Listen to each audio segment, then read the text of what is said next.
We are excited about what lockdown has brought out of our communities. At a time where people really thought people's pockets would close up, shrink up, disappear, no one would be interested in giving, our communities proved everyone wrong.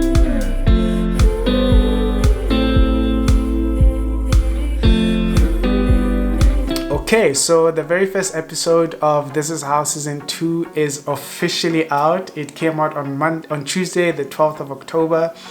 I am super excited for this show. So the first episode was Phoenix. They are a crowdfunding platform for students. We wanted to be a part of the solution when we realized that there weren't enough resources sitting with government in order to make free education a reality. Phoenix stepped in. So the reason why I decided to choose this particular episode to launch the entire season with was, well, besides the incredible story that these guys, I mean, if you have seen the episode, you will be mind blown. Besides that story, besides that incredible story that they have, I thought this particular episode, out of the 21 episodes that we have, this particular episode, I felt personally that it had the perfect structure of the entire show, of the entire, well, of each episode, right? So obviously in the beginning they introduced themselves. I'm Jean Peterson. And what they do for a living. And I'm the student engagement manager at Phoenix. And obviously if they're with an organization, they talk about the who, the how, the what, and the where, right? Who are they? Phoenix. How the organization started. The history of Phoenix is a really beautiful story. What they do. We developed this crowdfunding platform which provided a tool for students to legitimize their fundraising efforts. And lastly, where they are, and that talks about where they've been and where they are now, and that's about highlights and achievements and things like that. Since then, we've been able to, through the giving of our communities, raise 76 million rand, which has gone to over 2,000 students. And after they've mentioned all of that, we go straight into the life before lockdown, right? So what were our everyday life looked like pre-COVID was... And that is to basically make a contrast in the end so that you can actually see that life before COVID is completely different from life after COVID or lockdown. Let me use lockdown because it's much more what the show is about. And then after that, we go into what happened when lockdown hit, right? Just to show the impact that lockdown had either on the organization, the people that it services, or on the person, or to the person, if the story is about the individual. And then all of a sudden, things that, students had access to, online resources or campus resources, and all of a sudden that was shut down. And after we learn the impact that the lockdown has had on the individual or the organization or the people in general, we get to basically learn or discover what the organization or the person did in order to pivot. For us, during that period, we said, we want to connect students to resources. And after we learn of the decision, we then go straight to the impact of the decision. We were able to raise just over 3.4 million rand, which impacted the lives of over 400 students. And after this positive, inspirational impact that we see because of that decision, we get to sort of try to think of what would have happened if that person or that individual or that organization, what would have happened had they not made that decision. Because of the lockdown period, 7% of students needed to drop out. They just didn't have the resources they needed to continue, which was really sad for us. And we know that had it not been for #CapTheGap, that number would have been far higher. And after that, we moved to the plans for the future. The plans for Phoenix for the future. And what I thought this episode did so incredibly well was how clever they basically merged because usually what I do is I was like, okay, do you have any call to action?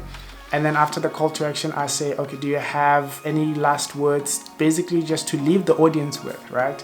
And then with this episode, I thought it was just so well done because those two were mixed so beautifully and so creatively in that you don't necessarily feel like she's asking you to donate, but then you also feel like she's asking you to donate to obviously to impact students, and at the same time it's an inspiration type of a word that is mixed with a call to action. I don't know if I'm actually explaining it well as she did it, but it was so clever and it was so well done. And I thought this episode was just a perfect example of like the structure of the show. Initially, after like the whole episode, I was actually chatting, after the whole editing, I was chatting to the editor, and I wasn't particularly sure what route to take. Do I first release the episode that has people with a large following, or do I, in order to like release the show with a bang, or do I start the show with a series that with an episode that basically shows the structure and tells the story in a neat and polished and perfect way, because that's the closest word I could find. And I decided to go with the story because ultimately people connect to story, and if you are making your show based on popularity, then I guess the motive is wrong. So yeah guys, I'm still trying to figure this format of inside the episode thing. I actually literally thought of it tonight, and I was like, you know what, tomorrow is Friday, let me do it today so that I can release it tomorrow, and then from next week I can figure out a format, and then I can do it I can pre-record it with the rest of the episodes, and for the rest of the episodes, and then just release it like 2 days after the actual episode premieres.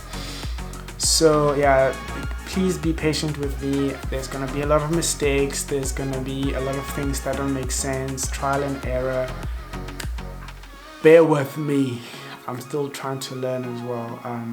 So yeah, I'll see you guys next week on inside of episode 2. Hopefully I would have figured the structure out, and yeah, I want to talk about what drew me to the story, any behind the scenes things that I want to mention.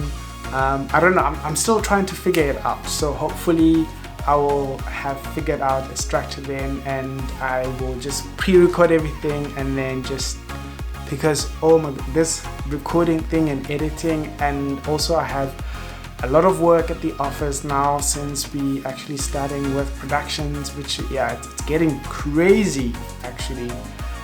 So I might just decide to do this once and for all and just load it on YouTube, have it just ready for release. Okay guys, see you guys next week or soon for episode 2. Cheers.